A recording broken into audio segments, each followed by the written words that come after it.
Good morning, Daniel. How are you? I'm fine. How are you, Very, Colin? very good, thank you. Now, last week we were together and we were with our friends in the world of inventory counting. And we had 52 of them from many, many different countries, people staying up till midnight in Australia, people, getting up first thing in the morning in America, and lots of the Europeans um, in the afternoon. So we were talking about how do you make inventory record accuracy sexy. How do you get more people in your business to be engaged in looking at inventory record accuracy and actually taking responsibilities for the part that they play in improving inventory record accuracy, which, as you know from our previous research, we've identified that 60% of inventory records are wrong on average. So it's a big problem, but also a big prize, because we know when you go from wrong to right, we see a 4 to 8% sales lift.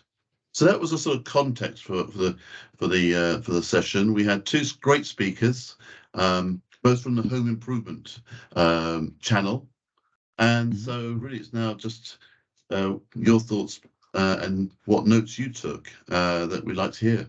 So please share away. So, yeah, the first thing is that no matter what you do, inventory record accuracy will remain sort of a dry topic, and there's not much, you magic you can get into it. On the other side, the deeper you go into these things, the more you realize that they are foundational. And although, some people will still think the forward in a soccer game is more important than the defense, if you have a team with only people that play forward, you realize this is not a solution. This is not a recipe for winning, right? So you need both. And so you actually have to make sure that people understand why inventory record matters and that you can actually improve it with tiny little improvements. Um, and you have to find out how to do that. There is no magic plan. There is no single bullet that will actually solve all of this. So one of the things that I thought was interesting is the idea of thinking of inventory specialists. And while that doesn't really sound much more attractive, it says that you give the role of inventory and inventory accounting, more prominence, and you make people proud to do that, to take on that role. And there were two interesting approaches. On the one side, one participant, they had created a new role for a store-based inventory specialist, and they obviously needed to create some new technology and tools for that. And then the other thing that was interesting is there was another participant who had said that they had actually taken out the role of the store-based inventory specialist 15 years ago, at which point in time there was a bit of a sort of a silence in the room, and people were wondering, so is it a bad thing to have it? And they said, no, no, of course not. But what they did is they had added it to the regional store coaching role. So in other words, it remains important, and it's just a question, where do you position it on the organization? And obviously that's a matter of taste and can change. So in other words, those companies that do better at this, they actually have a different roles, and they build these specialized roles out there, which is also was also reflected in another interesting presentation, actually the presentation of one of the first people we mentioned, where they looked at inventory accuracy from a statistical point of view. And to my great, obviously as an academic, people would expect me to like that. And I know that you were hoping that I would make this kind of a comment now, but they had some fantastic, scatter plots with correlations. And although they had to admit that some of these correlations weren't all that, strong, overall it showed that and I'm going to be very high level here, the more complex your assortment and your business, the more likely your inventory records are going to be off. So now two solutions. You could now say, oh, we have to simplify our business, but maybe your business model is to be complex. Then you have to find solutions how you can manage that complexity. But it was still very clear that, if you have some board members that say, well, why are these all so wrong? Then you will say, like, well, that was apparently the strategic directions you took us as a board, and therefore, give us now the tools to help solve it. And then you go into these, then we need to train our people in building these kind of capabilities. So that was one of these interesting things that I thought was really good. And the other thing, and I don't know whether you want to talk about that, was another participant who had an interesting way of differentiating the different categories in their store according to what they called to from 0 and to 0. And I know that I struggled a little bit, but it took me. But I finally, kind of like understand this is a clever little way of saying like on the one side you can have products that are not on the database physically, but they're found in the store as part of the stock take. So in other words, there's stuff somewhere sitting in the store that you haven't accounted for. Now, that's actually, in the one side, you would say like, oh, so beautiful. So now I can sell it and make some additional money. Yeah, but from a book accounting perspective, that's not ideal, but it shows that there's something wrong about your database and the actual physical availability of this product. And you can have the opposite, that products are showing in the system, but they're not found in the store. It's kind of an interesting way of thinking about that.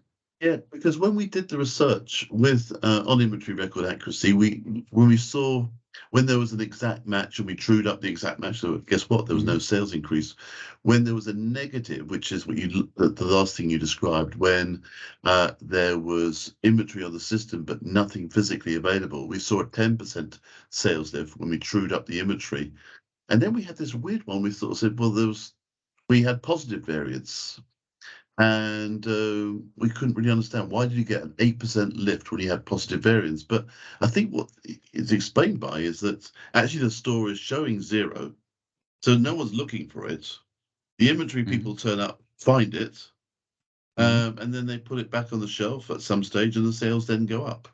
But yeah, this from 0 to 0 was a really big idea. But it reminds me of a pilot project we did. Those were the days with a fashion company, and once in a while a store would receive too much goods.